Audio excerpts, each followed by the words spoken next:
Have you ever been so humiliated that you wanted the ground to swallow you whole? Elena Martinez stood frozen in the ballroom of the Waldorf Astoria, red wine dripping from her uniform onto the marble floor, while 300 of Manhattan's elites stared at her like she was something disgusting they had stepped in. The woman who had thrown the wine, a blonde socialite in a dress that cost more than Elena's yearly rent, smiled with cold satisfaction. You people really should know your place, shouldn't you? But that was getting ahead of the story.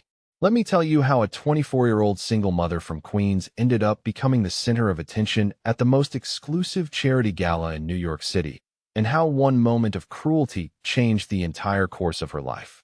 Elena had been working since 5 that morning, preparing for the children's hospital benefit at the Waldorf. She was part of the catering staff, one of dozens of invisible workers who made sure Manhattan's wealthiest could enjoy their evening of champagne and self-congratulation.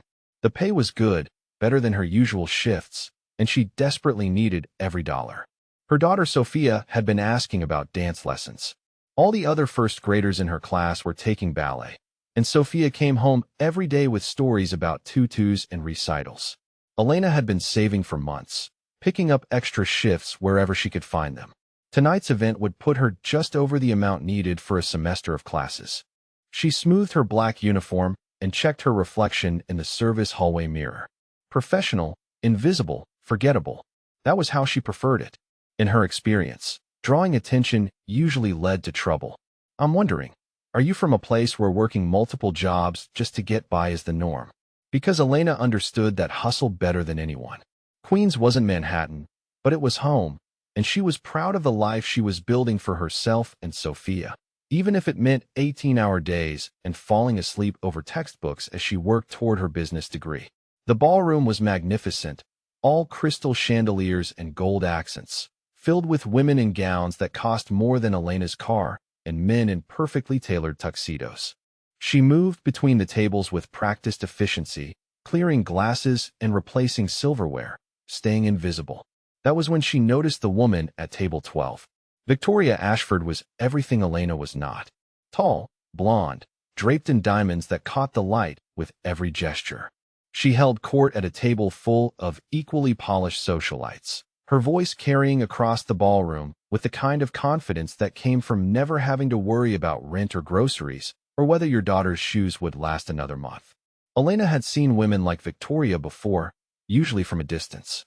They moved through the world as if it existed solely for their convenience, as if people like Elena were simply part of the background scenery. She was clearing the salad course from table 12 when it happened. Victoria was in the middle of a story, gesturing dramatically with her wine glass. These charity events are so important, she was saying to her companions. It makes me feel good to help the less fortunate, you know. The children in those terrible neighborhoods with their absent fathers and welfare mothers. Elena's hands stilled on the plate she was lifting. She had heard comments like this before, usually whispered behind her back. But there was something particularly cruel about hearing it said so casually, so publicly, while she stood right there. Victoria continued, oblivious or simply uncaring. Of course, some people are just destined for service, aren't they? It's really a matter of breeding and education. They're probably happier in simple jobs. Less responsibility.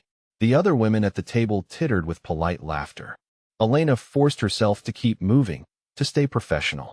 She needed this job. She needed the money. Sophia needed those dance lessons. But as Elena reached for Victoria's wine glass, Victoria suddenly jerked her arm upward. The red wine arced through the air in what seemed like slow motion. Elena watched, helpless, as the dark liquid splashed across the front of her white shirt, staining the fabric and dripping onto the pristine marble floor. The conversations around them stopped. Heads turned. The invisible server had suddenly become very, very visible. "Oh my goodness," Victoria said, her voice carrying across the sudden silence. "How clumsy of me. Although I suppose these uniforms show everything, don't they?" Elena stood frozen, wine soaking through her shirt to her skin. The stain was spreading, dark and obvious against the white fabric. Around the ballroom, 300 pairs of eyes watched her with a mixture of curiosity and distaste. "I'm so sorry," Elena managed to say, reaching for her towel to clean up the spill. Victoria's hand shot out, stopping her. "Oh no, dear. You shouldn't apologize. After all, Accidents happen when people reach beyond their station, don't they? The words hit Elena like a physical blow. Around the table, Victoria's friends exchanged knowing looks. The message was clear. This was no accident. Really, Victoria continued, her voice growing louder, ensuring everyone could hear. I don't know why they hire these people for events like this. Between you and me, I don't think they understand the importance of discretion. She looked Elena up and down with obvious disdain. Some of them probably think they belong here. Elena felt her face burn with humiliation. The wine was still dripping from her shirt, but that was nothing compared to the shame coursing through her veins. Every insecurity she had ever felt about her background, her education, her place in the world, came flooding back. She wanted to run, wanted to disappear, wanted to quit and walk out and never face another moment like this. That was when she heard the voice behind her. Is there a problem here? The voice was quiet, controlled, but there was something in it that made the entire ballroom go silent. Elena turned to see a man standing just behind her, tall and imposing in a perfectly tailored tuxedo. He was probably in his early 30s, with dark hair and olive skin, and the kind of presence that commanded attention without effort. But it was his eyes that caught her attention. Dark green-gray, they were fixed on Victoria with an intensity that made Elena shiver. There was danger in those eyes, carefully controlled but unmistakably present. Victoria's confidence faltered slightly, but she recovered quickly. No problem at all, Mr. Romano. Just a little accident with the help. Dante Romano. Even Elena had heard that name. He owned half of Manhattan, or at least the parts that mattered.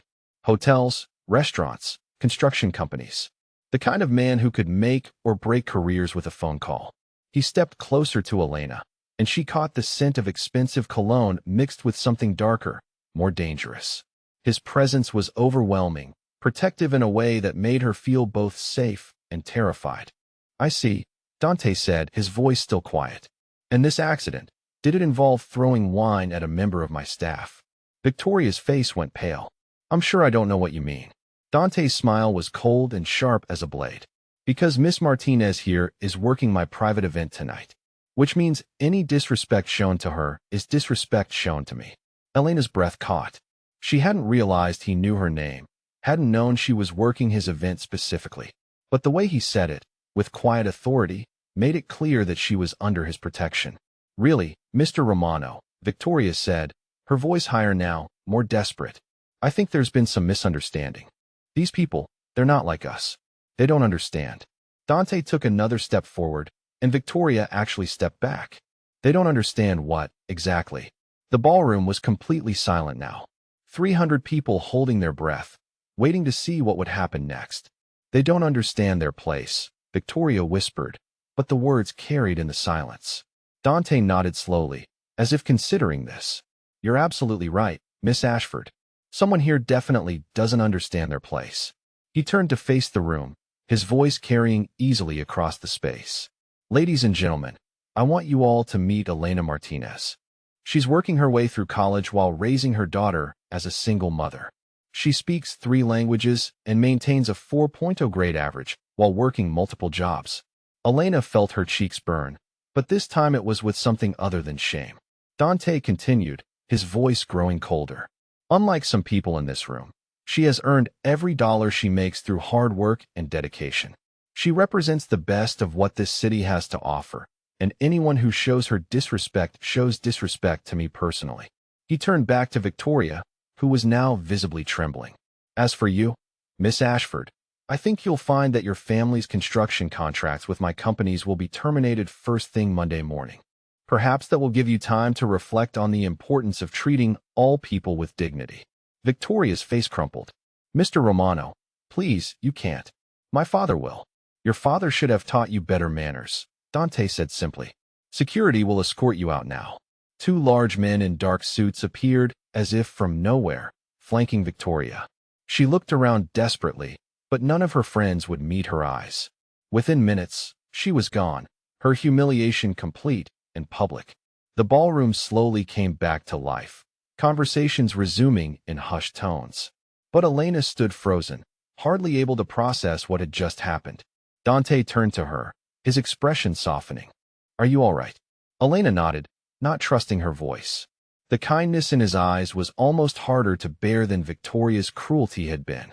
She wasn't used to being protected, wasn't used to someone standing up for her. Good, he said. Why don't you take a break? Clean up, get some air. I'll make sure someone covers your section. She found her voice finally. Thank you, she managed. You didn't have to do that. Yes, I did, he said simply. No one deserves to be treated like that, especially not someone working as hard as you are. He started to walk away, then paused and turned back. Elena. Yes. Would you like to have coffee with me tomorrow? I'd like to hear more about those 3 languages. Elena stared at him.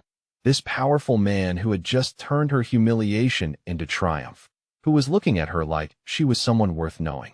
Every instinct told her to say no, to keep her distance from someone so far out of her league. Instead, she heard herself say yes. Dante smiled, and for the first time all evening, Elena felt like she could breathe again. Good. I'll pick you up at 7. As he walked away, Elena realized that her life had just changed forever. She didn't know if it was for better or worse, but she knew that nothing would ever be the same again. The wine stain was still there on her shirt, but somehow it didn't matter anymore. She had been seen, really seen, by someone who mattered. And tomorrow, she was going to have coffee with the most dangerous man in Manhattan. She touched the stain on her shirt and smiled. Maybe some accidents were worth it after all. Elena's alarm went off at 5:30 the next morning, just like it had every morning for the past 3 years. She rolled over in her narrow bed and stared at the water stain on the ceiling of her studio apartment, wondering if she had dreamed the entire previous evening. But the coffee date was real. Dante Romano had asked her to coffee, and she had said yes. The most powerful man she had ever met wanted to spend time with her, Elena Martinez from Queens, who shared a fold-out couch with her 6-year-old daughter and counted every dollar twice before spending it. She padded quietly across the small space to check on Sophia, who was still sleeping peacefully in the bed they shared. Her daughter's dark curls were spread across the pillow, one small hand clutching the stuffed elephant Elena had found at a thrift store and cleaned until it looked almost new. This was her world. For 100 square feet in a building where the elevator only worked half the time and the neighbors upstairs had screaming matches at 2 in the morning. But it was clean and it was theirs, and Elena had worked 3 jobs to afford the security deposit. She made coffee in the tiny kitchenette, using the French press that was the one luxury item she had allowed herself last Christmas. As the coffee brewed, she stared out the single window at the view of the alley behind the building. No crystal chandeliers here. No marble floors. Just laundry lines and fire escapes, and the occasional stray cat picking through the garbage. But last night, for just a few hours, she had glimpsed another world entirely. A world where people like Dante Romano could shut down someone like Victoria Ashford with a few words, where protection came swift and absolute, where men in expensive suits moved through ballrooms like kings surveying their kingdoms. Sophia stirred and opened her eyes, blinking sleepily. Mama, you're up early. I have to work today, baby girl, Elena said, settling on the edge of the bed. But Mrs. Chun is going to watch you, and tonight we're going to have pizza and work on your reading. Sophia's face lit up. Can we get the pizza with the sausage? Elena calculated quickly in her head. The tip money from last night would cover it. Of course we can. As Sophia got ready for the day, Elena tried to focus on normal things. Breakfast, getting Sophia dressed, packing her daughter's lunch for daycare. But her mind kept drifting back to Dante Romano and the way he had looked at her when he asked about coffee. She had worked enough upscale events to recognize expensive suits and watches that cost more than her annual tuition. Men like that didn't date women like her. They might sleep with them, if they were lucky and willing to be discreet, but they didn't take them to coffee and ask about their 3 languages. So what did he want? Elena dropped Sophia off at Mrs. Chin's apartment down the hall, kissing her daughter goodbye and promising to be home by dinner time. Then she took 3 subway trains to reach her afternoon shift at Romano's, an upscale Italian restaurant in Midtown where she worked lunch service twice a week. She had just started setting up her section when her manager, Frank, approached with a strange expression on his face. Elena, he said quietly, there's someone here to see you. Says it's about a job opportunity. Elena's heart jumped into her throat. Dante Romano was sitting at a corner table, looking impossibly elegant in a charcoal gray suit that probably cost more than Elena made in 6 months. He was reading something on his phone, a small frown of concentration creasing his brow. Several other servers were trying not to stare at him obviously. Elena didn't blame them. Even sitting still, he commanded attention. There was something about the way he held himself, the careful control in every movement, that suggested he was someone used to power. She approached the table slowly, suddenly conscious of her simple black pants and white button-down shirt. This was her work uniform, clean and professional, but obviously inexpensive. "Good afternoon, Miss Martinez," he said, looking up from his phone. "Thank you for agreeing to meet with me." Elena slid into the chair across from him, her hands folded carefully in her lap. "I have to admit, I'm curious about this job opportunity." Dante smiled, and Elena felt that same flutter in her chest that she had experienced the night before. His smile transformed his entire face, softening the hard lines and making him look younger, more approachable. "I run several businesses in the city," he said. "Hotels, restaurants, construction, import-export. And I frequently host private events for my associates and clients." Elena nodded, not sure where this was going. "Last night, I watched you work," Dante continued. "You were professional, efficient, and you handled yourself with remarkable grace under pressure. I was impressed." "Thank you," Elena said carefully. "But I'm sure you have access to plenty of event coordinators." "I do," Dante agreed. "But most of them don't understand discretion the way someone in your position would. They talk too much, ask too many questions, make assumptions about things that don't concern them." Elena felt a chill run down her spine. She was beginning to understand what he was really offering. "You want someone who can be invisible." "I want someone I can trust," Dante corrected. "Someone who understands the value of confidentiality. Someone who won't judge the people I do business with or the conversations they might have." Elena studied his face, trying to read between the lines. She had heard the rumors about Dante Romano, whispers that his businesses weren't entirely legitimate, that his associates included people who operated outside the law. Looking at him now, seeing the careful way he chose his words, she suspected those rumors were true. "What kind of events are we talking about?" she asked. "Dinner parties mostly," Dante said. "Business meetings. Occasionally something larger, like a wedding or anniversary celebration. Nothing you haven't handled before, just with a more exclusive clientele."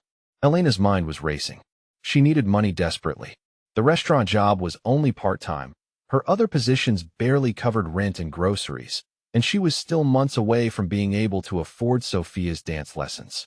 But accepting work from Dante Romano felt like stepping across a line she couldn't uncross. What would the compensation be? She heard herself ask. $2,000 per event, Dante said. Typically 1 or 2 events per week, sometimes more during busy periods. Elena's breath caught.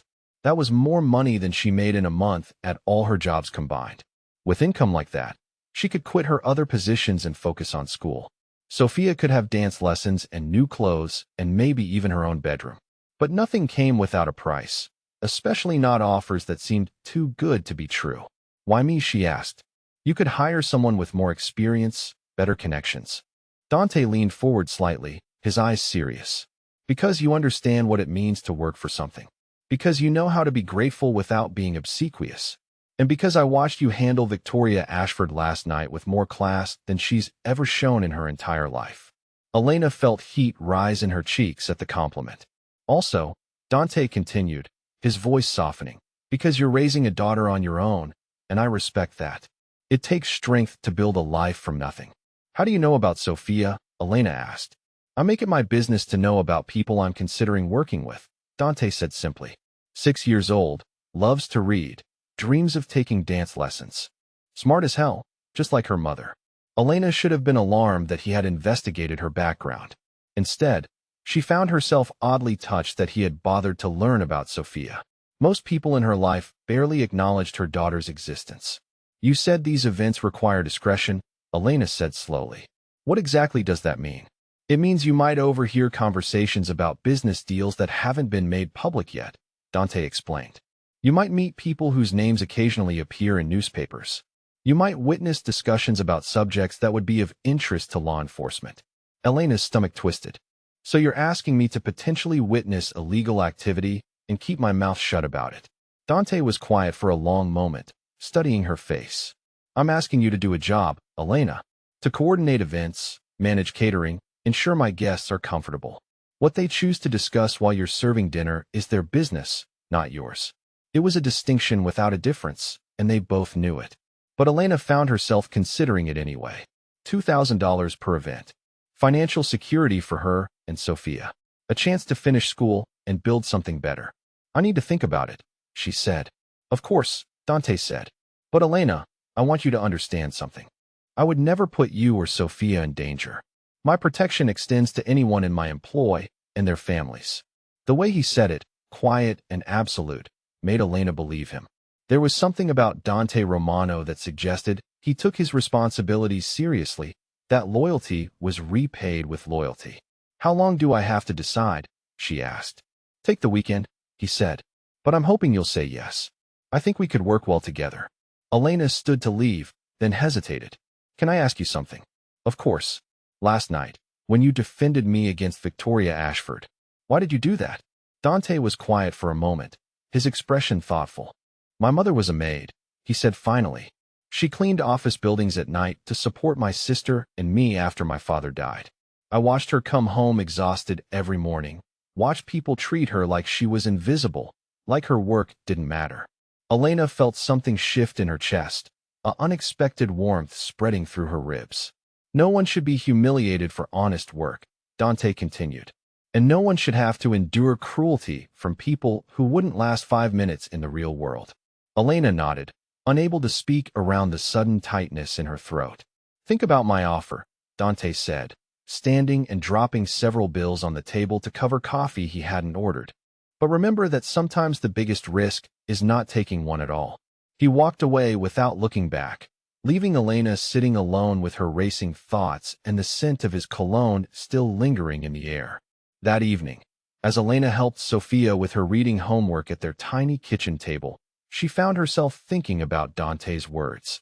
Sometimes the biggest risk is not taking one at all. She looked around their small apartment, at the second-hand furniture and the carefully patched walls where Sophia had once drawn with crayons. It was a good life, but it was hard. So hard that some days Elena felt like she was drowning, like no matter how many hours she worked or how carefully she budgeted, she would never get ahead. Sophia looked up from her book, dark eyes serious. Mama, are you okay? Elena reached over and tucked a curl behind her daughter's ear. I'm thinking about a new job opportunity, baby girl. It would mean better things for us. Like dance lessons, Sophia asked hopefully. Like dance lessons, Elena confirmed. And maybe a bigger apartment. Maybe your own room. Sophia's face lit up with excitement, and Elena felt her resolve crystallize. She was tired of being afraid, tired of playing it safe and staying small. Dante Romano was offering her a chance at something better, and maybe it was time to take it. She would call him tomorrow and accept his offer. Whatever the risks, they had to be better than the certainty of staying exactly where she was. After Sophia was asleep, Elena stood at the window looking out at the city skyline visible in the distance. Somewhere out there, in a penthouse she could barely imagine, Dante Romano was probably working late into the night, managing his empire of legitimate businesses and whatever else occupied his time. In less than 24 hours, she would become part of that world. The thought terrified and excited her in equal measure. Elena touched the glass of the window and made herself a promise. Whatever happened, she would protect Sophia and herself. She would stay smart, stay careful, and she would use this opportunity to build something lasting.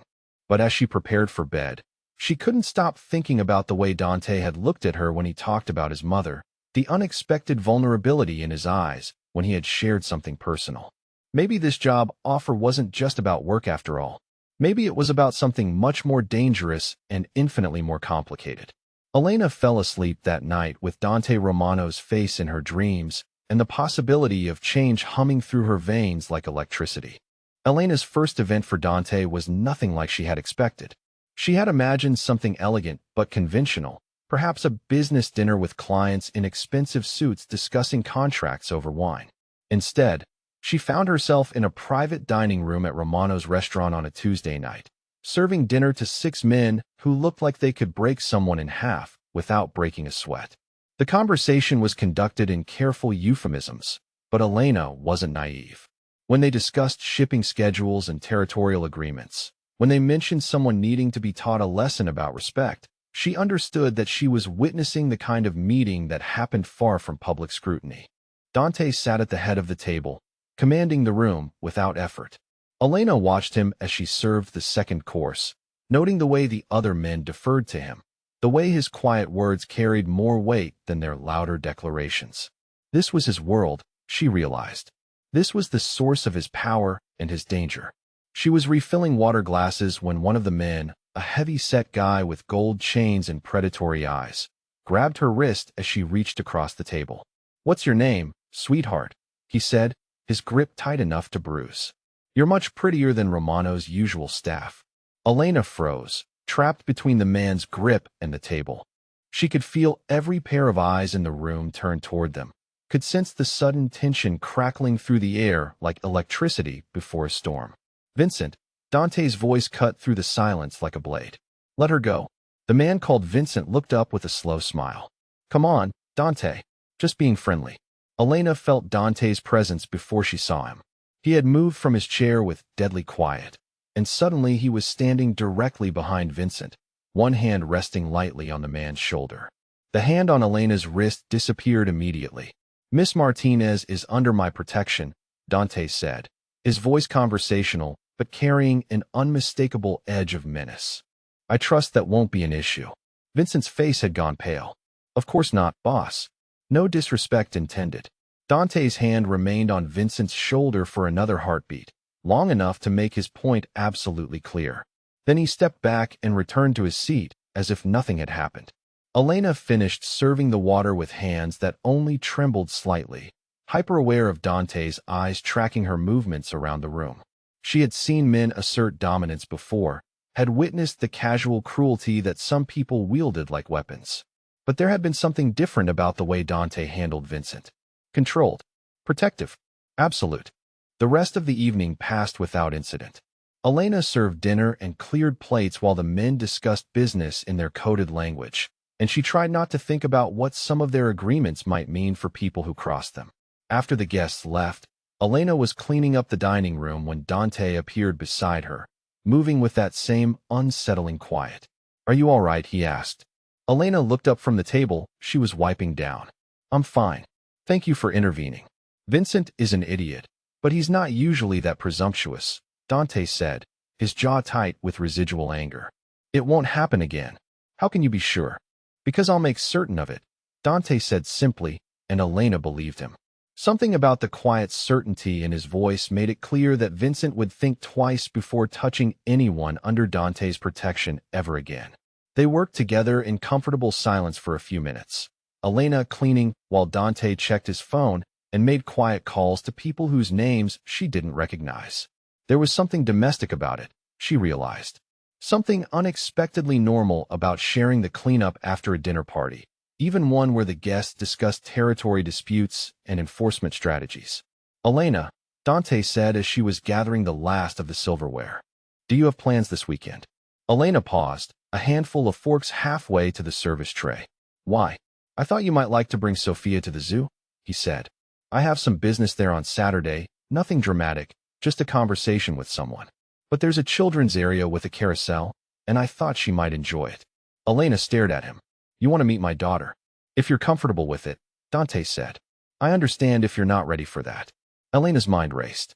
Introducing Sophia to Dante felt like crossing another line, making their relationship more than just professional. But the hope in her daughter's eyes when Elena had mentioned better things, dance lessons, and maybe a bigger apartment, made the decision for her. "She would love that," Elena said. "But I should warn you, she's 6. She asks a lot of questions." Dante smiled, and Elena felt that familiar flutter in her chest. "I like questions. It means she's smart and curious, like her mother." Saturday afternoon found Elena and Sophia standing outside the Central Park Zoo, both of them dressed in their best casual clothes. Elena had spent 20 minutes deciding what to wear, finally settling on jeans and a soft blue sweater that she hoped looked effortlessly pretty rather than like she had tried too hard. Sophia was practically vibrating with excitement, chattering nonstop about the animals they would see and the carousel she had been promised. Elena held her daughter's hand tightly, still not entirely sure this was a good idea, but unable to deny the part of her that wanted to see Dante interact with the most important person in her world. When Dante appeared, walking toward them across the plaza, Elena's breath caught in her throat. He was wearing dark jeans and a black sweater that emphasized his broad shoulders, looking more approachable than she had ever seen him, but still devastatingly handsome. Sophia immediately released Elena's hand and stepped forward with the fearless curiosity of childhood. "Are you Mr. Romano?" she asked, tilting her head back to look up at him. "I am," Dante said, crouching down so they were at eye level. "And you must be Sophia. Your mother has told me wonderful things about you. She says you have important business," Sophia said seriously. "What kind of business?" Elena felt her cheeks heat with embarrassment. "Sophia, remember what we talked about. Not everyone likes to answer questions about their work." But Dante didn't seem bothered. "I help people solve problems," he told Sophia. "Sometimes grown-ups have disagreements, and they need someone to help them figure out how to get along. Like when me and Ginny fight over the swings at school," Sophia asked. "Something like that," Dante agreed solemnly. Elena watched this interaction with growing amazement. Dante spoke to Sophia like she was a real person whose questions mattered, not like she was an inconvenient child to be patronized or ignored. When Sophia slipped her small hand into his as they walked toward the zoo entrance, Elena felt something shift in her chest, warm and terrifying and wonderful. They spent 2 hours wandering through the exhibits, Sophia chattering excitedly about the sea lions and the snow leopards while Dante listened with apparent genuine interest. He bought Sophia a stuffed elephant from the gift shop, which she clutched possessively as they made their way to the carousel. Elena was watching Sophia choose her horse when Dante stepped close beside her, his shoulder brushing hers. "She's incredible," he said quietly. "You've done an amazing job with her." Elena felt tears prick at the corners of her eyes. "It's been just us for so long. Her father left when she was 2. Said being a dad was too much responsibility." Dante's jaw tightened. "His loss." Elena looked at him sideways, studying his profile as he watched Sophia climb onto a painted carousel horse. For a man who was rumored to be dangerous, who commanded rooms full of criminals with quiet authority, he seemed remarkably gentle with her daughter. "Can I ask you something?" Elena said. "Always." "Why are you doing this?" "The job, this afternoon with Sophia." "What do you want from me?" Dante was quiet for a long moment, watching the carousel turn. "Honestly, I'm not entirely sure," he said finally. "All I know is that since I met you, I can't stop thinking about you. About your strength, your intelligence, the way you handle yourself under pressure." Elena's heart began to race. "Dante, I don't think this is a good idea." "Why not?" "Because you're you, and I'm me," Elena said, gesturing helplessly. "Because we live in completely different worlds. Because I have a daughter to think about." Dante turned to face her fully, his green-gray eyes serious. "Elena, I would never do anything to put you or Sophia in danger. But I'm not going to pretend I don't care about you." Before Elena could respond, her phone buzzed with a text message. She glanced at it, expecting something routine, but felt her stomach drop as she read the words. "Your employment with Romano's restaurant has been terminated effective immediately. Please return your uniform and any company property by Monday. Management." Elena stared at the screen, reading the message twice to make sure she understood. She had just lost one of her part-time jobs, the one that helped her pay for groceries and Sophia's daycare. "What's wrong?" Dante asked, noting her expression. Elena showed him the text, watching his face darken as he read it. "This is about Victoria Ashford, isn't it?" Elena said. "She's trying to get back at me for what happened at the gala." Dante's expression had gone cold and dangerous, reminding Elena exactly who she was dealing with. "You work for Romano's. Twice-a-week lunch shifts," Elena confirmed. "Worked, I guess. Past tense now." Dante pulled out his own phone and dialed a number. "Frank," he said when someone answered. "This is Dante Romano. I understand you just fired Elena Martinez." Elena couldn't hear the other side of the conversation, but she could see Dante's jaw clench as he listened. "I see," he said finally. "And who exactly pressured you to make this decision?" Another pause. "Frank, let me be very clear about something. Miss Martinez is under my personal protection. Anyone who takes action against her is taking action against me. Do you understand what that means?" Elena watched Dante's face as he listened to the response, saw the moment his expression shifted from cold anger to something even more dangerous. "Reinstate her immediately," Dante said. full back pay for any shifts she was scheduled for this week. And Frank, if Victoria Ashford or anyone representing her interests contacts you again, you call me directly. Are we understood? He hung up and turned to Elena. You'll get a call within the hour reinstating your position. Elena stared at him. You can't just fix my problems with phone calls. I can when the problems are caused by people trying to hurt you to get to me, Dante said. Victoria Ashford made this personal when she went after your livelihood. Elena felt a chill run down her spine. What are you going to do to her? Nothing illegal, Dante said. But she's going to learn that there are consequences for her actions. The carousel had stopped, and Sophia came running over to them, her cheeks flushed with excitement and her new stuffed elephant tucked under one arm. That was the best carousel ever, she announced. Can we come back next weekend? Elena looked at Dante, seeing the way his expression softened as he looked down at her daughter. We'll see, baby girl, Elena said. But as they walked back toward the zoo entrance, Elena couldn't shake the feeling that her life had just become infinitely more complicated. She was falling for a man whose protection came with a price, whose world operated by rules she didn't fully understand. And Victoria Ashford had just made herself an enemy of the most dangerous man in Manhattan. Elena held Sophia's hand a little tighter as they said goodbye to Dante outside the zoo. Whatever came next, she would face it. But for the first time in years, she wouldn't be facing it alone. As Dante's car disappeared into traffic, Elena realized she was no longer afraid of what he might do to protect her. She was afraid of how much she was starting to need that protection. Elena got the call from Frank at Romano's restaurant exactly 43 minutes after Dante had hung up his phone. Her position was reinstated, Frank's voice carefully neutral as he explained that there had been a misunderstanding, that her employment was valued, that she should report for her next scheduled shift as normal. Elena stared at her phone after the call ended, Sophia chattering happily about their zoo adventure while she played with her new stuffed elephant on the couch. The casual display of power should have frightened her. One phone call from Dante Romano, and her problem simply vanished. Instead, she found herself feeling something else entirely. Protected, valued, like someone finally had her back in a world that had spent years proving she was on her own. That feeling lasted exactly 2 days, until she arrived for her Tuesday shift at Romano's and discovered what Dante's protection actually meant.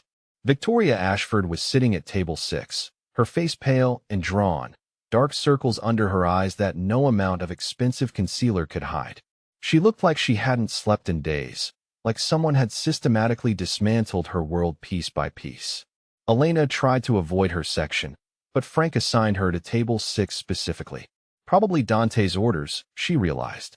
He wanted Victoria to see that Elena was still there, still working, still under his protection. When Elena approached the table, Victoria looked up with something that might have been desperation. Please, Victoria said quietly. I need to speak with you. Elena set down the water glass with steady hands. I'm sorry, but I'm working. Is there something I can get you from the menu? My family's construction company. Victoria continued as if Elena hadn't spoken. We've lost 4 major contracts in the past 2 days. My father thinks it's a coincidence, but I know better. Elena remained silent, refilling the water glass Victoria hadn't touched. I understand now, Victoria said, her voice barely above a whisper. I understand what I did, and I'm sorry. Genuinely sorry. But please, can you ask him to stop? My family employs 60 people. They don't deserve to suffer because I was cruel. Elena studied Victoria's face, seeing genuine fear and what looked like real remorse. But she also remembered the humiliation of that night, the casual cruelty, the way Victoria had tried to destroy her sense of worth in front of hundreds of people. I don't have that kind of influence with Mr. Romano, Elena said finally. But perhaps you should have thought about consequences before you decided to attack someone's livelihood. Victoria nodded miserably. You're right. You're absolutely right. I've never had anyone push back before. I've never had to face real consequences for anything. Elena felt an unexpected stab of pity. She finished taking Victoria's order and walked away, but the encounter left her unsettled. Dante's protection was absolute, but it came with a weight she hadn't fully considered. People feared him for good reason, and that fear extended to anyone under his umbrella. When Elena arrived home that evening, she found Dante waiting in the lobby of her building, leaning against the mailboxes with the casual confidence of someone who belonged everywhere he went. He was holding a bag from an expensive grocery store and wearing jeans and a dark sweater that made him look less like a powerful businessman and more like someone she might actually date. Sophia spotted him first and ran over with a delighted squeal. "Mr. Dante, you're here. Did you come to see my room?" Elena's cheeks heated with embarrassment. "Sophia, Mr. Romano is very busy. I'm sure he doesn't need a tour of our apartment." "Actually," Dante said, his eyes meeting Elena's over Sophia's head, "I was hoping I could cook dinner for you both tonight. If that's all right with you." Elena stared at him. "You want to cook? In my kitchen?" Dante's smile was slightly sheepish. "I know it's presumptuous, but I thought you might be tired after work, and Sophia mentioned she likes spaghetti." 15 minutes later, Elena found herself sitting at her tiny kitchen table watching Dante Romano, one of the most powerful men in Manhattan, attempt to navigate her barely functional stovetop, while Sophia provided enthusiastic commentary from her perch on the counter.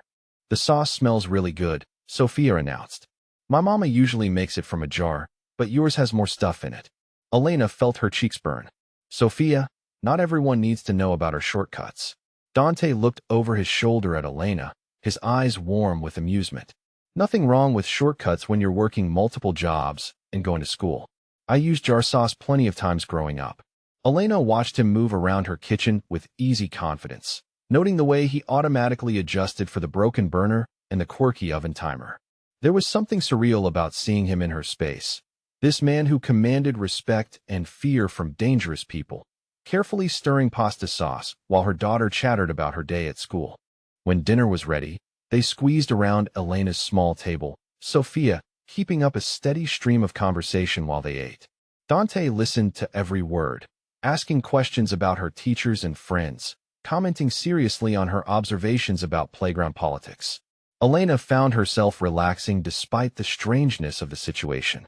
This felt unexpectedly normal, like they were just a regular family sharing dinner, rather than a single mother, her daughter, and a man whose business meetings required armed security. After Sophia was asleep, Elena and Dante sat on the couch with glasses of wine he had brought, the apartment quiet except for the distant sound of traffic outside. "I saw Victoria Ashford today," Elena said quietly. Dante's expression darkened. "Did she bother you?" "Not exactly. She apologized. Asked me to get you to stop whatever you're doing to her family's business." Dante was quiet for a moment, swirling the wine in his glass. "What did you tell her?" "That I don't have that kind of influence with you," Elena said. But Dante, seeing her today, she looked genuinely scared. "Her family business employs 60 people." Dante nodded slowly. "I know. And after tomorrow, those contracts will be restored." Elena looked at him in surprise. "Really? I wanted her to understand the consequences of her actions," Dante said. "I wanted her to realize that attacking you means attacking me. But I'm not interested in destroying innocent people's livelihoods to make a point." Elena felt something ease in her chest, a tension she hadn't realized she was carrying. "Thank you. That means a lot to me." They sat in comfortable silence for a few minutes, and Elena found herself studying Dante's profile in the soft lamplight. He looked younger here, in her small apartment, less intimidating and more human. "Can I ask you something?" Elena said finally. "Always. Your mother, the one who worked as a maid. What happened to her?" Dante's expression grew distant. "She died when I was 15. Cancer. We couldn't afford the treatments that might have saved her." Elena felt her heart clench with sympathy. "I'm sorry. She worked herself to death trying to provide for my sister and me," Dante continued. 3 jobs, night shifts, cleaning buildings while everyone else was sleeping. She never complained, never asked for help, never let us see how exhausted she was." Elena thought about her own exhaustion, the way she sometimes fell asleep over her textbooks after working double shifts, the careful juggling act of work and school and Sophia's needs. "Is that why you do what you do?" she asked softly. "The protection, the loyalty, taking care of people." Dante looked at her then, his green-gray eyes serious. "Partly. But also because I learned early that the world can be cruel to people who don't have power. I decided I would rather be the person who protects than the person who needs protecting." Elena understood that, probably better than he realized. She had made a similar choice when she left her marriage, when she decided that being alone and struggling was better than being safe and destroyed. "What about Sophia's father?" Dante asked gently. "You mentioned he left when she was 2. Elena felt her stomach tighten. She had known this conversation would come eventually, but she still wasn't prepared for it. Marcus, she said finally. We met in college. He was charming, confident, everything I thought I wanted. We got married right after graduation. Dante waited patiently while she gathered her thoughts. At first, everything was perfect, Elena continued. He had a good job. We had a nice apartment. I was pregnant and happy. But after Sophia was born, things changed. Elena paused, remembering those early months of confusion and fear, the way Marcus had gradually isolated her from friends and family, the way he had made her feel like she was failing at everything that mattered. He became controlling, Elena said quietly. About money, about where I went, about who I talked to. He said I was a terrible mother, that Sophia cried too much because I didn't know what I was doing. He convinced me that I was lucky he stayed, because no one else would want a woman who couldn't even take care of her own child properly. Dante's hands had clenched into fists, but his voice remained gentle. Elena, you know that wasn't true. Elena nodded. I know that now. But at the time, I believed him. I was so tired, so overwhelmed, and he was so certain about everything. When Sophia was 2, he announced he was leaving. Said he had found someone without baggage, someone who could make him happy. Dante's jaw was tight with anger. He abandoned his own daughter. Elena felt the familiar ache of old wounds. He said Sophia would be better off without a father who didn't want her, that she wouldn't miss what she never really had. And you've been raising her alone ever since. Elena looked towards Sophia's sleeping form on the bed they shared. It's been hard sometimes, but I wouldn't change it. She's the best thing I've ever done. You're an incredible mother, Dante said seriously, and an incredible woman. Marcus was a fool. Elena felt tears prick at her eyes. Thank you for saying that.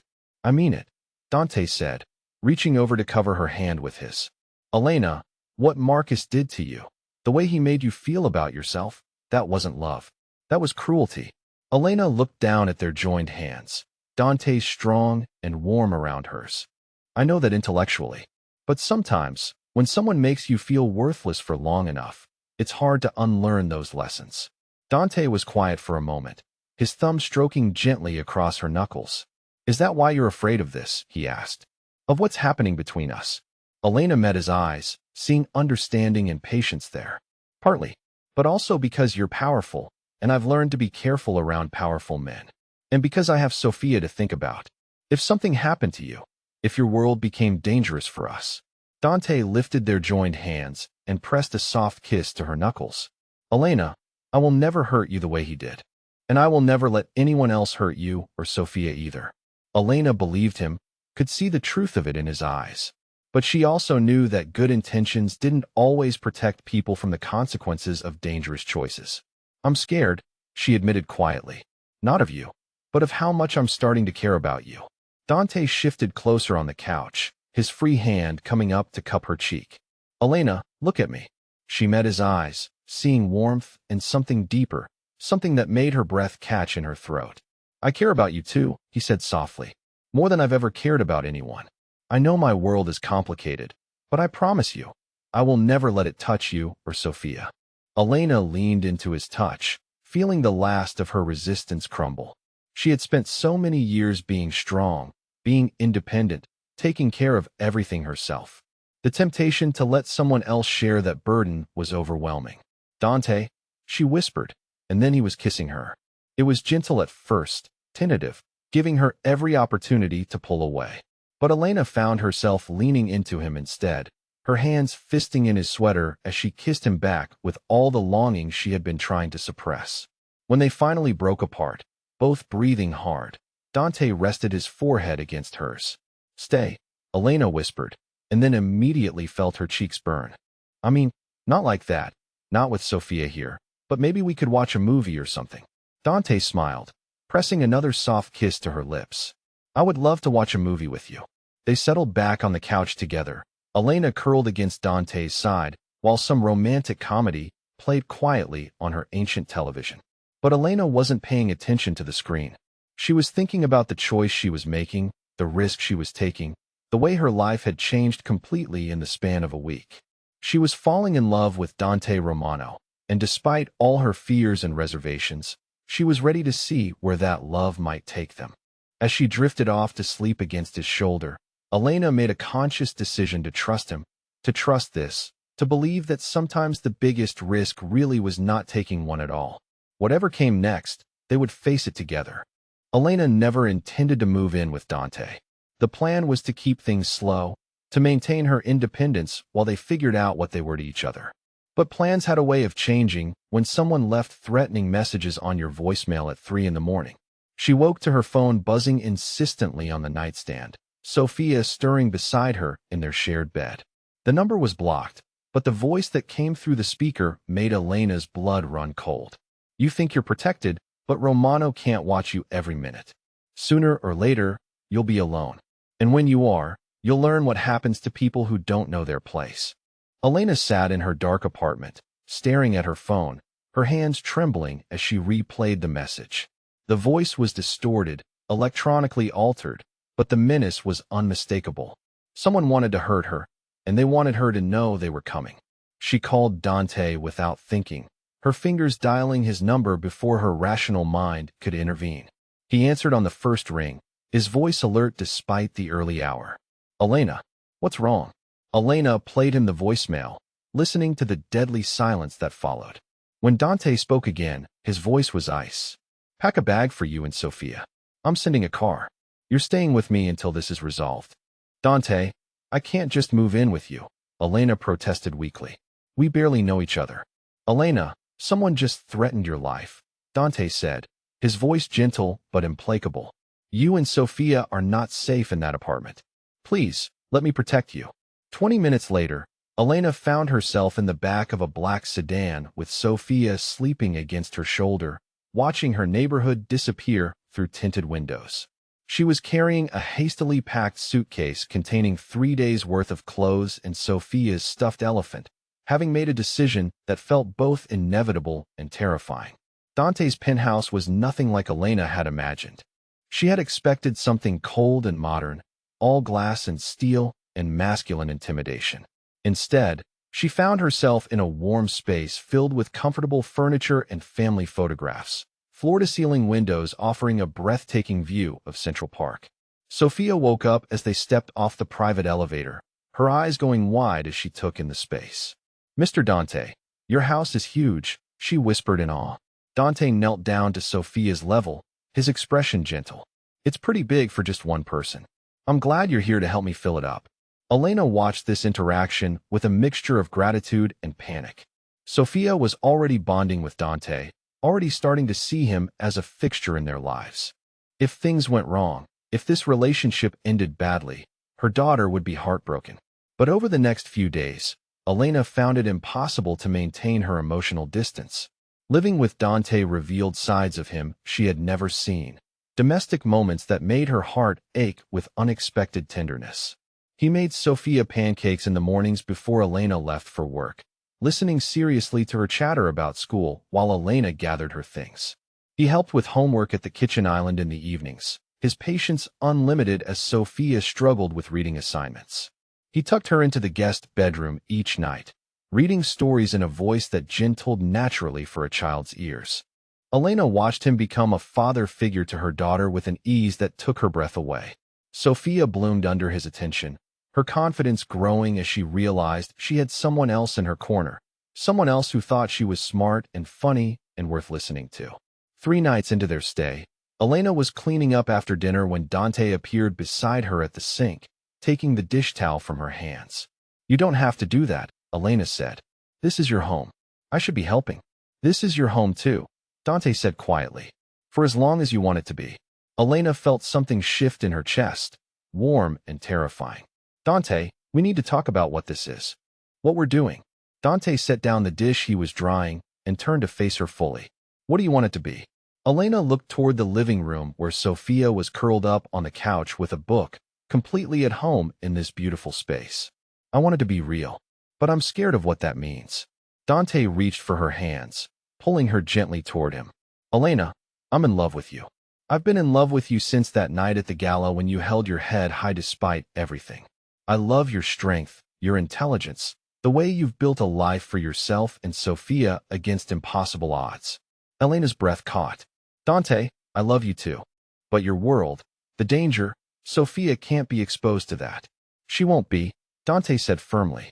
I've been careful my entire adult life to keep my family separate from business. Sophia will be protected, just like you.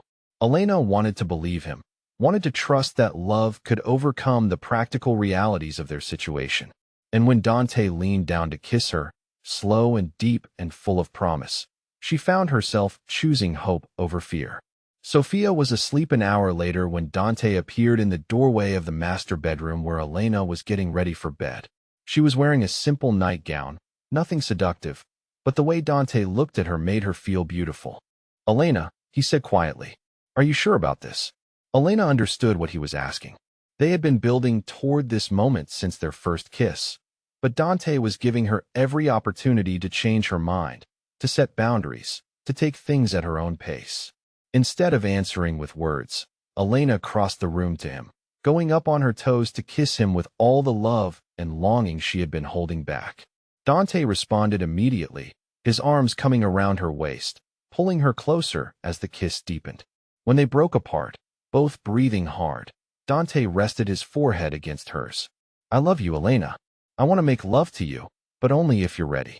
I'm ready, Elena whispered, and meant it.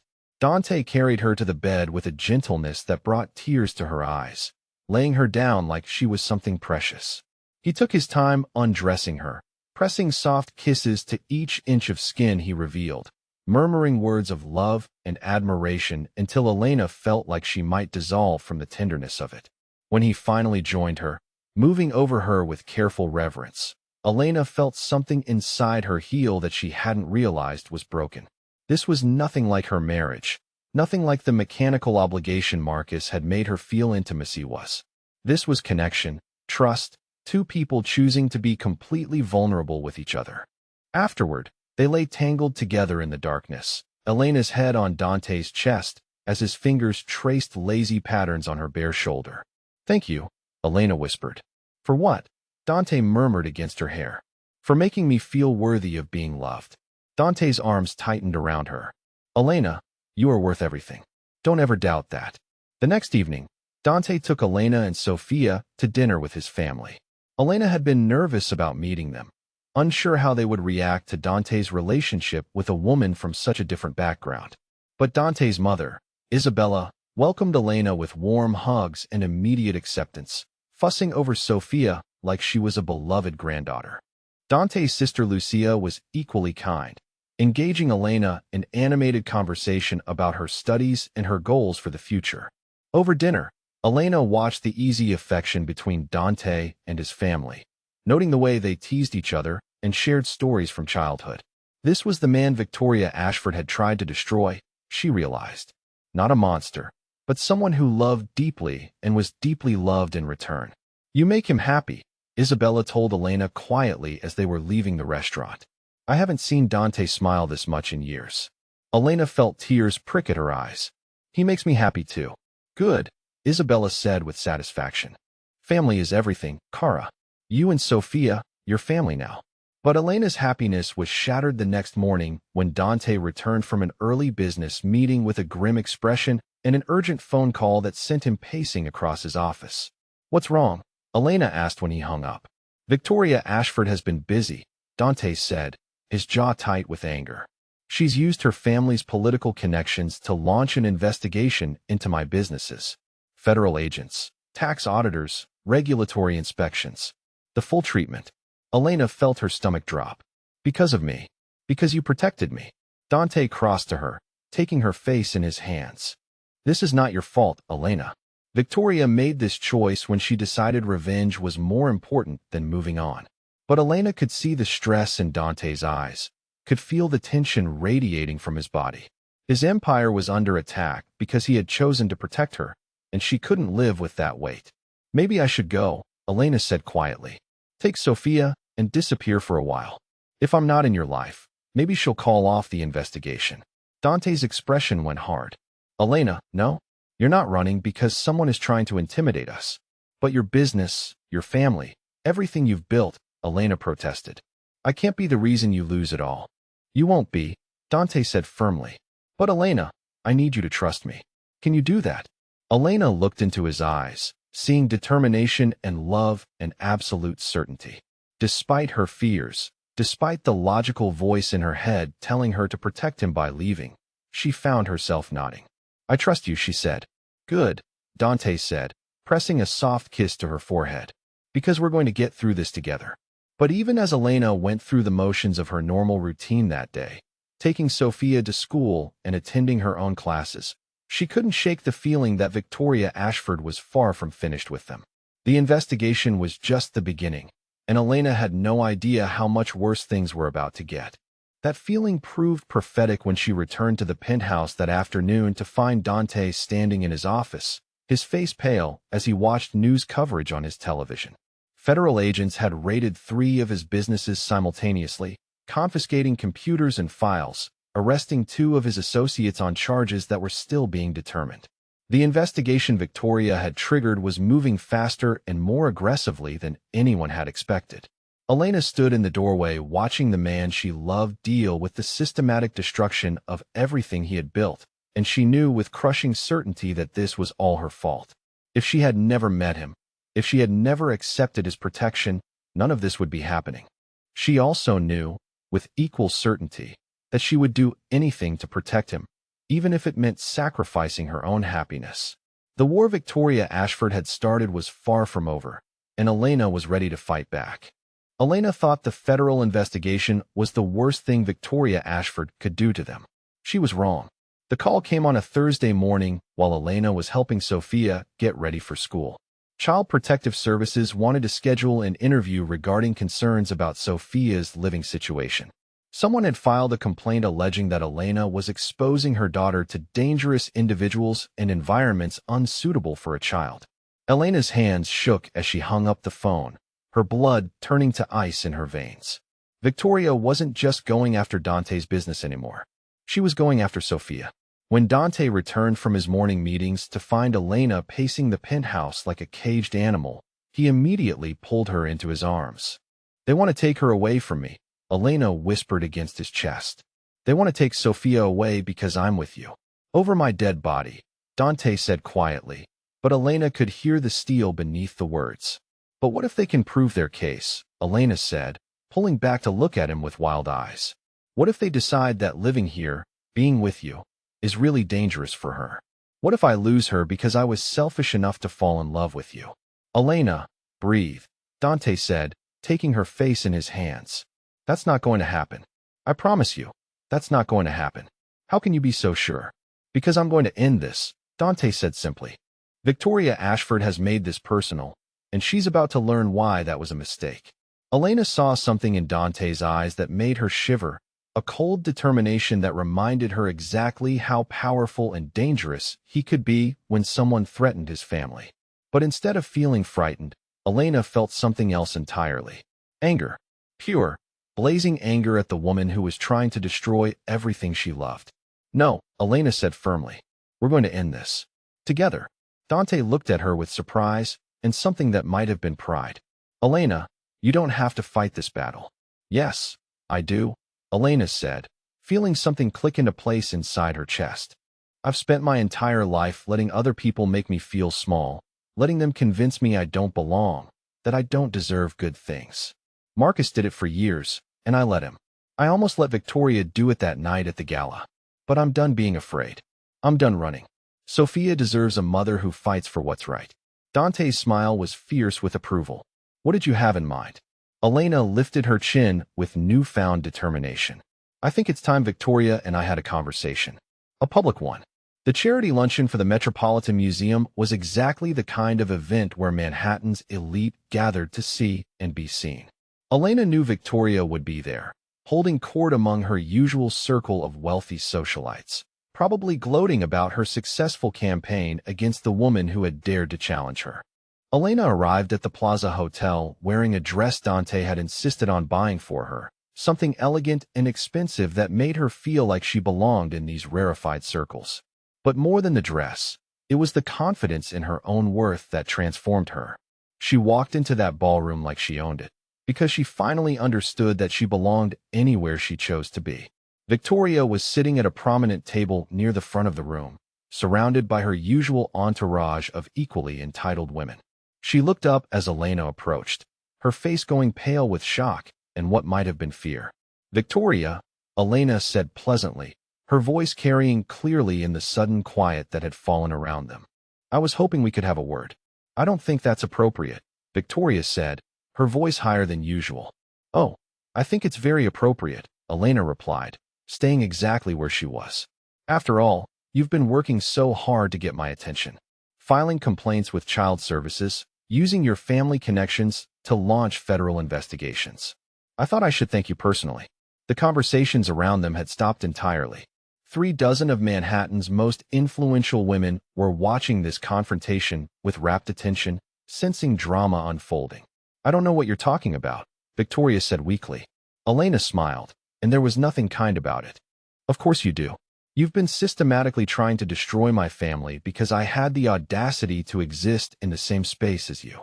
Because Dante Romano chose to protect me instead of letting you humiliate me for your amusement." She stepped closer to Victoria's table, her voice growing stronger. "You want to know what's inappropriate, Victoria? What's inappropriate is a grown woman using her privilege and connections to try to take a child away from her mother. What's inappropriate is attacking someone's livelihood because they wouldn't let you treat them like garbage." Victoria's friends were exchanging uncomfortable glances, clearly recognizing the truth in Elena's words.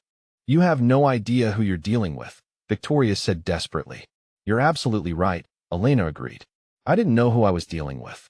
I thought you were just cruel and entitled. I didn't realize you were also a criminal."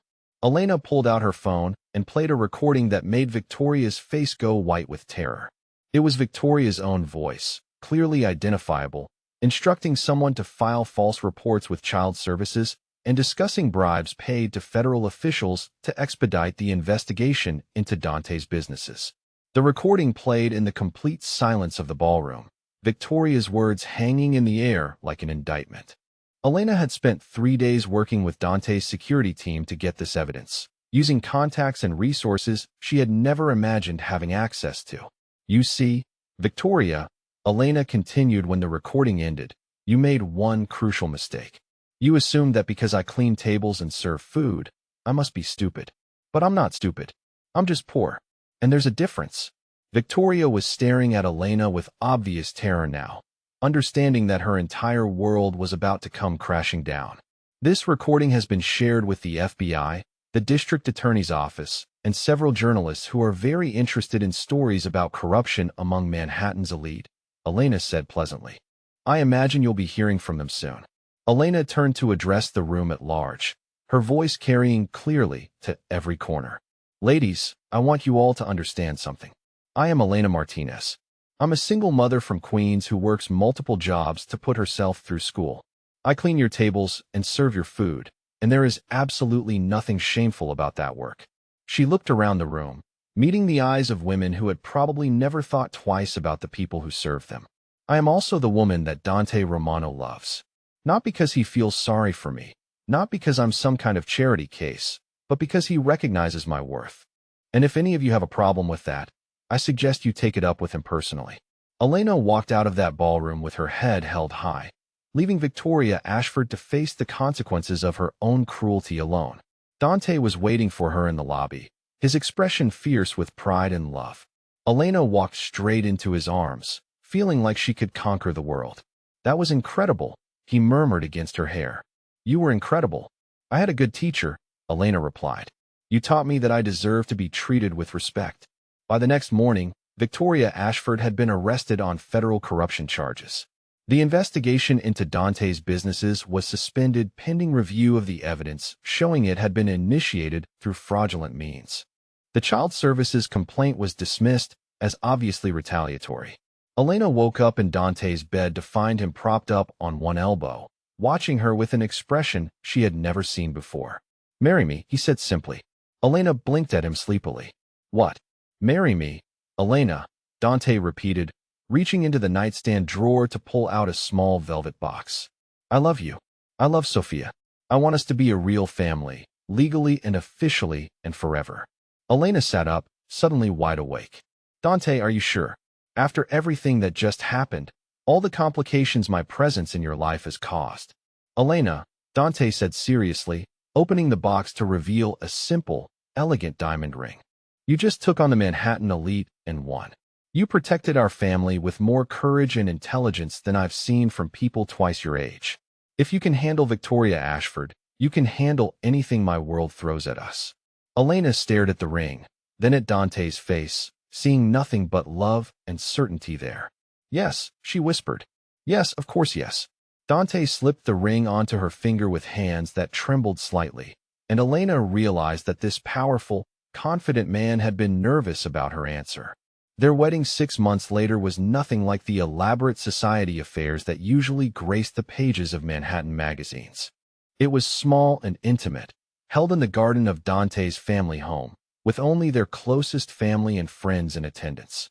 Elena walked down the aisle in a simple white dress, Sophia ahead of her as maid of honor, carrying a bouquet of wildflowers and beaming with pride.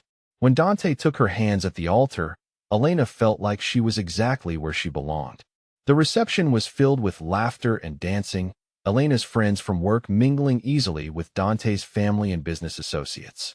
Victoria Ashford was notably absent, having begun serving a federal prison sentence for corruption and conspiracy. As Elena danced with her new husband under strings of lights in the garden, she thought about the journey that had brought them here. From that humiliating night at the Waldorf to this perfect moment, surrounded by people who loved and accepted them exactly as they were. Sophia ran up to them during the dancing, still in her flower girl dress, her face flushed with excitement. "Mama, can I call Dante Daddy now?" she asked with the directness of childhood. Elena looked at Dante, seeing the emotion that crossed his face at Sophia's words. "What do you think, Papa?" Elena said softly. Dante lifted Sophia into his arms, spinning her around until she giggled with delight. "I think that sounds perfect, Principessa." 18 months after their wedding, Elena stood in the kitchen of their penthouse, one hand resting on her growing belly, watching through the windows as Dante pushed Sophia on the swing set he had installed on their private terrace. Her daughter's laughter carried through the glass, pure joy that filled Elena's heart to overflowing. The event planning business Elena had started after leaving her restaurant jobs had grown beyond her wildest dreams. She now coordinated weddings and celebrations for clients who appreciated her attention to detail and her understanding of what made occasions truly special. The irony wasn't lost on her that she had built a successful career serving the same people who had once looked right through her. Sophia, now 8, attended the finest private school in Manhattan, but still helped Elena with homework at the kitchen island every evening. She called Dante Papa without hesitation and had never asked about the man who had abandoned them years ago. As far as Sophia was concerned, Dante was her father in every way that mattered. The baby Elena was carrying would arrive in the spring, and Sophia was already planning to be the best big sister ever. They had turned the guest room into a nursery, painting it soft yellow since they had decided to wait and be surprised about the gender. Elena touched her belly gently, thinking about how much their lives had changed. The walls of the penthouse were covered with family photos now, documenting their journey from that first night at the zoo to family vacations in Sicily, Sophia's dance recitals, quiet Sunday mornings at home. There was one photo in particular that Elena treasured, taken at a charity gala they had attended just last month. Elena wore an elegant gown, her hand resting on Dante's arm as they smiled at the camera. Sophia stood between them in a beautiful dress, every inch the confident young lady she was becoming. They looked like what they were, a family who had found their way to each other against all odds. Dante came in from the terrace carrying Sophia piggyback style, both of them laughing about something private between them. "How are my girls?" he asked, setting Sophia down and crossing to Elena to press a gentle kiss to her forehead. "Perfect," Elena said, leaning into his embrace. "Absolutely perfect. I want to ask you something," Sophia announced, tugging on Elena's hand to get her attention. "Do you think other kids have families that started as crazy as ours did?" Elena laughed, kneeling down to Sophia's level despite her growing belly. "What do you mean, sweetheart?" "Well," Sophia said seriously, "most families start with people who already know each other and like each other. But we started with Papa rescuing you from a mean lady, and then we all had to learn how to be a family together. Do you think that makes us special?" Elena felt tears prick at her eyes as she looked at her daughter, this wise, wonderful little girl who had grown up secure in the knowledge that she was loved completely and unconditionally. "I think it makes us incredibly special," Elena said softly. "I think it makes us exactly the family we were meant to be." That evening, after Sophia was asleep and they were curled together on the couch, Elena found herself thinking about how far they had all come. She was no longer the frightened, exhausted woman who had worked multiple jobs just to survive. She was Elena Romano, successful businesswoman, beloved wife, devoted mother, confident in her own worth and secure in her place in the world. Dante was no longer the isolated, guarded man who had built walls around his heart. He was a husband and father who came home every evening eager to hear about Sophia's day and Elena's latest business triumph, who read bedtime stories with infinite patience and changed diapers without complaint. And Sophia was no longer the little girl who had asked wistfully about dance lessons they couldn't afford. She was a confident, happy child who took ballet and piano and spoke 3 languages, who knew she was cherished and protected, who had never doubted for a moment that she deserved all the love and opportunities life could offer. Elena thought about all the people who might be watching their story unfold, other single mothers working impossible hours to build something better for their children, other women who had been made to feel small and worthless by people who should have protected them. She hoped their story gave those women hope. She hoped it showed them that sometimes love really could conquer all, that sometimes taking a risk on someone who saw your worth could lead to happiness beyond imagination. Most of all, she hoped it showed them that they were worthy of love, worthy of protection, worthy of lives filled with joy and security and the knowledge that they were enough, exactly as they were. As Elena fell asleep that night in her husband's arms, their daughter safe in the next room, and their second child growing steadily beneath her heart, she knew with absolute certainty that every struggle, every moment of fear, every risk they had taken, had been worth it to get to this perfect life they had built together. Their love story had started with cruelty and humiliation, but it had become something beautiful and lasting and real. And Elena couldn't wait to see what the next chapter would bring.